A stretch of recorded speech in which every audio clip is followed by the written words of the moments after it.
Good evening everyone. कैसा रहा आज का दिन? आई होप कि आज भी आप लोगों ने एक अच्छा प्रॉफिट बनाया होगा मार्केट से। कमेंट करके मुझे ज़रूर से बताइएगा। अभी चलिए हम कल के लिए एनालाइज करते हैं और देखते हैं कल हम क्या कर सकते हैं निफ्टी एंड बैंक निफ्टी में। और उससे पहले मेरा क्या ट्रेड है मैं एक बार आपको दिखा देता हूँ। आज हमने 25,000 के पुट पर एक ट्रेड बनाया था जो कि यहाँ पर हमारे इस वाले कैंडल पर एंट्री हुआ, नीचे स्टॉप लॉस था और यहाँ पर हमने इसको एग्जिट कर लिया। ये ट्रेलिंग स्टॉप लॉस हिट हुआ, ये यहाँ पर थोड़ा सा गलती भी हो गया था जिस वजह से मेरा यहाँ पर ट्रेलिंग स्टॉप लॉस हिट हुआ, क्योंकि एक्चुअल में क्या हुआ था इस जगह पर मोमेंटम में देखते हुए मैंने मेरा जो भी स्टॉप लॉस था उसको ड्रैग करके यहाँ पर मैं रेडी था कि प्राइस ऊपर निकल जाएगा तो मैं यहाँ पर इसको छोड़ दूंगा। बट मिस्टेकली यहाँ पर मैंने इसको छोड़ दिया था और तुरंत ही मेरा यहाँ पर एग्ज़िट हो गया, क्योंकि यहाँ पर एग्ज़िट करने का एक्चुअल में कोई रीज़न नहीं है, क्योंकि बहुत ही एक इम्पॉर्टेंट रेजिस्टेंस एरिया को हिट करने के बाद प्राइस ने अपने स्ट्रक्चर को चेंज किया था। राइट, यहाँ से लोअर लो का फॉर्मेशन बनाया था, तो यहाँ पर एग्ज़िट करने का कोई रीज़न नहीं था। मैं जस्ट रेडी था कि यहाँ पर मैं जैसे प्राइस में मोमेंटम आएगा तो फिर यहाँ पर मैं इसको छोड़ दूंगा, अपना जो भी ट्रेलिंग स्टॉप लॉस है मैं ड्रैग करके रेडी था। बट वहाँ पर मैंने मिस्टेकली छोड़ दिया और तुरंत ही एग्जिट हो गया। एनीवे, नेवरदलेस जो हो गया उसको लेकर डिस्कस करने का कोई फ़ायदा नहीं है। हमें फिर भी 1:4 से ज़्यादा का रिस्क रिवार्ड रेशियो मिला है, और अगर वेट करते तो इसके बाद भी बहुत बड़ा एक मोमेंटम हमें देखने के लिए मिला है, तो वो भी कैप्चर हो जाता। अब हर दिन हर एक मूव को कैप्चर करना होता नहीं है। राइट, हो जाता है, ऐसा भी हो जाता है, कभी आपको जल्दी निकलना भी पड़ेगा, कभी बहुत बड़ा मूव भी मिल जाएगा। और ये तो मार्केट है, कभी ज़्यादा लॉस ज़्यादा प्रॉफिट, कभी कम प्रॉफिट। बट जो स्टॉप लॉस है उस पर टिके रहना है, कितना स्टॉप लॉस आपको देना है वो डिसाइड करके रखना है कि इससे ज़्यादा हमें मार्केट को देना नहीं। उतना अगर कर लेंगे हम, छोटा बड़ा प्रॉफिट चलता रहेगा और उसी हिसाब से हर कोई ग्रो करता रहेगा। अब चलिए हम चार्ट पर चलते हैं और देखते हैं कि क्या कर सकते हैं कल के दिन मार्केट में। एनीवे, कल के दिन मैंने आपको बताया था कि निफ्टी को या फिर बैंक निफ्टी दोनों ही, कि इसमें हम शॉर्ट के लिए ही ज़्यादा प्रेफरेंस देते हुए चलेंगे।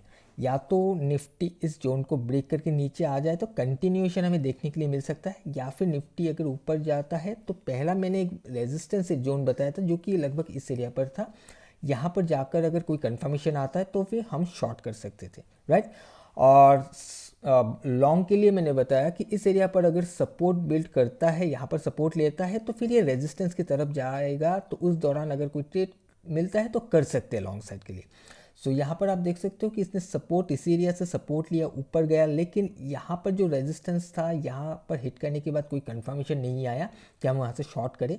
ये उसको भी ब्रेक करके ऊपर गया और यहाँ पर पिछले दिन जो एक स्विंग बनाकर गिरा था, इस वाले स्विंग को जाकर हिट करके इसने रेजिस्टेंस लिया। और साथ ही अगर देखोगे इस दिन का जो पहला दिन है उसका लो भी इसके आसपास यहाँ कहीं आ रहा था, यानी कि लास्ट टू लास्ट सेशन का लो को भी इसने हिट किया। और हिट करने के बाद प्राइस में हमें स्ट्रक्चर चेंज होता हुआ नजर आया, तभी हमने एक एंट्री को बनाया था और यहाँ कहीं हमने एग्जिट कर लिया। एंड उसके बाद देखोगे तो प्राइस में एक साइड वन वे मूवमेंट हमें देखने के लिए मिला, जो कि फिर से ये सपोर्ट पर आकर हिट किया। जैसा हमने एनालाइज किया था उस हिसाब से हमने ट्रेड किया, लॉन्ग साइड में गया था, लेकिन हमने यहाँ पर कोई ट्रेड नहीं बनाया। हम वेट करते रहेंगे कि प्राइस ऊपर जाएगा, रेजिस्टेंस पर हिट करेगा, कंफर्मेशन आएगा तो हम शॉर्ट के लिए ही प्लान करेंगे, और हमने वैसा ही किया। प्राइस को जितना जाना था जाने दिया। जब हमें कंफर्मेशन मिला, प्राइस अपने रेजिस्टेंस को हिट करने के बाद यहाँ पर कोई कंफर्मेशन नहीं था, ऊपर चला गया, फिर कंफर्मेशन मिला तो हमने एक ट्रेड बना दिया। अब चलिए हम कल के लिए देखते हैं कि कल हम क्या कर सकते हैं। आज का अगर आप क्लोजिंग को देखोगे तो इनसाइड है। राइट, आज का जो सेशन है वो इनसाइड है पिछले दिन के हिसाब से। इसने लो को अभी तक ब्रेक नहीं किया, हाई की तरफ तो गया ही नहीं, इस स्विंग से ही ये गिर गया था। राइट, अब यहाँ पर अगर आप देखोगे इस वाले स्विंग को हिट करने के बाद प्राइस में एक फॉल हमें नज़र आया था, और यहाँ पर एक छोटा सा स्ट्रक्चर को ब्रेक किया था, उसके बाद इस एरिया से सेलिंग हमें नज़र आया। राइट, तो ये एरिया काफ़ी इंपॉर्टेंट जोन है, ये एक रेजिस्टेंस बन सकता है। एंड उसके अलावा अगर हम उसका इस लो बनने के बाद जो सेशन चला उस एरिया को देखें तो यहीं यहाँ कहीं से एक सेल ऑफ नज़र आया, उसके बाद प्राइस ऊपर गया, लेकिन यहाँ पर देखिए बार बार हिट कर रहा है एंड प्राइस नीचे आने की कोशिश कर रहा है। उस एट ए टाइम यहाँ पर हायर लो का भी फॉर्मेशन हो रहा है, राइट। ये बार बार इसको हिट कर रहा है, नीचे आ रहा है, इसको हिट कर रहा है, नीचे आ रहा है, लेकिन हर बार एक नया हायर लो फॉर्म कर रहा है। तो क्या मार्केट यहाँ से ऊपर चला जाएगा या फिर नीचे आएगा?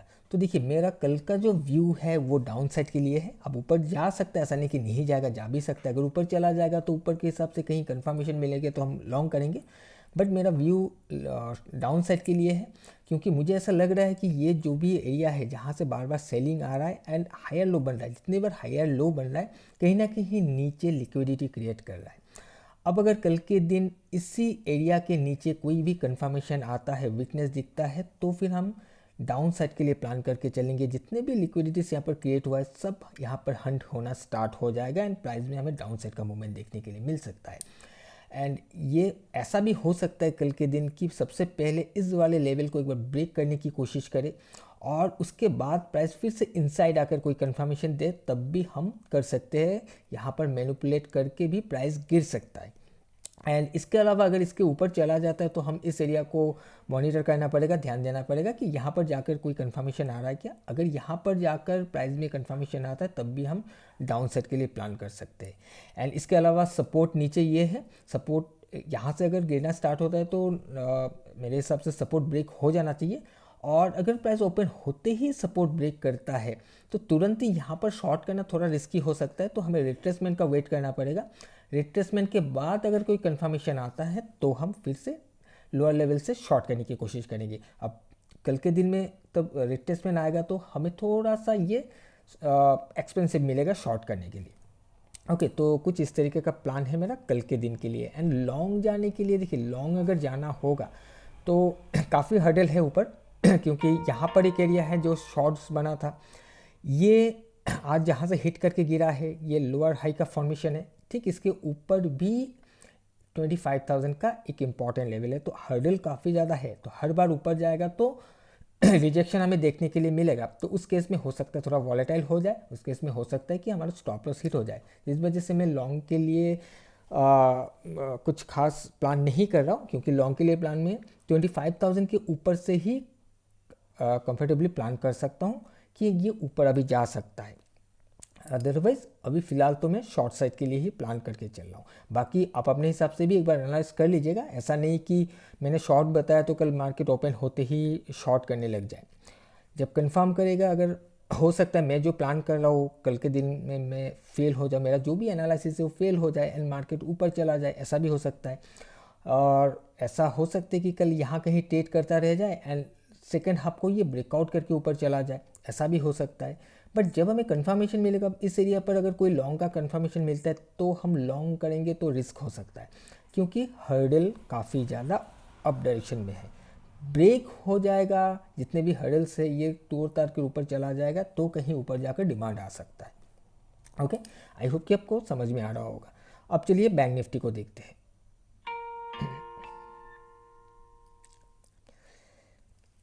ऑलराइट, सो बैंक निफ्टी का भी मैंने आपको बताया था कि जैसे प्राइस रिट्रेस करके ऊपर जाएगा तो हायर लेवल से हम शॉर्ट करने की कोशिश कर सकते हैं, राइट।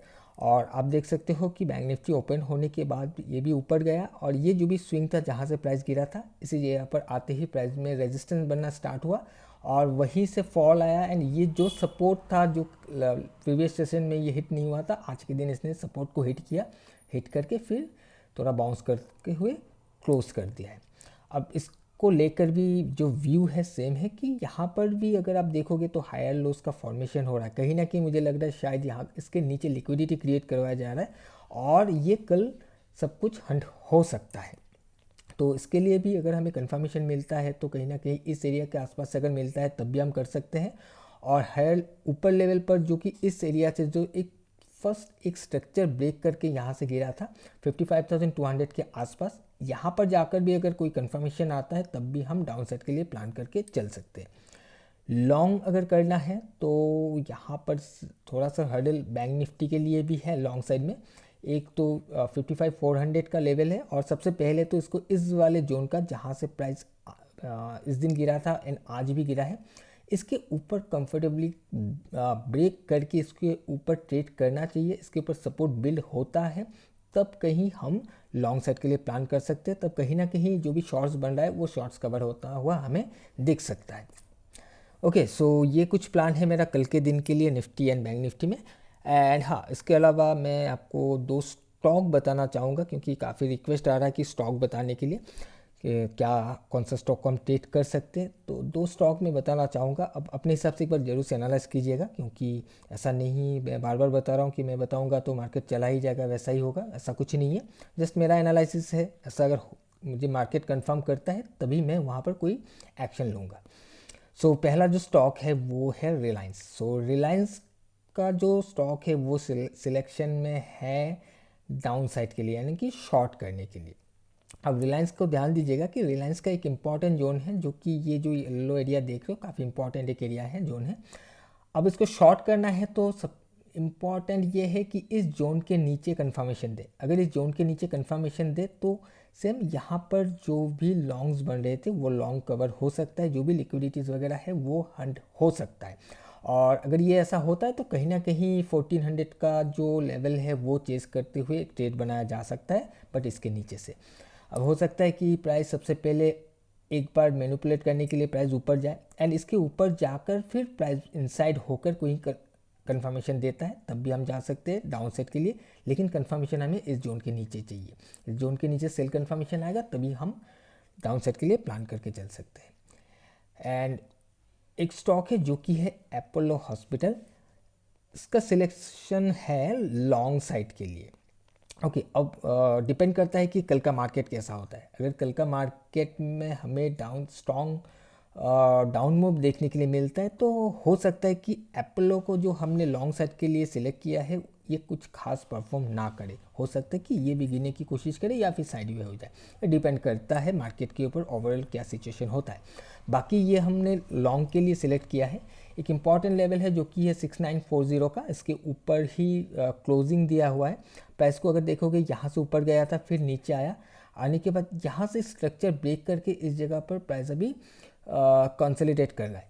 अब प्राइस अगर इसके ऊपर कहीं ओपन होता है एंड इस लो को डिफेंड करते हुए यहाँ कहीं पर भी कंफर्मेशन देता है तो लॉन्ग सेट के लिए प्लान किया जा सकता है।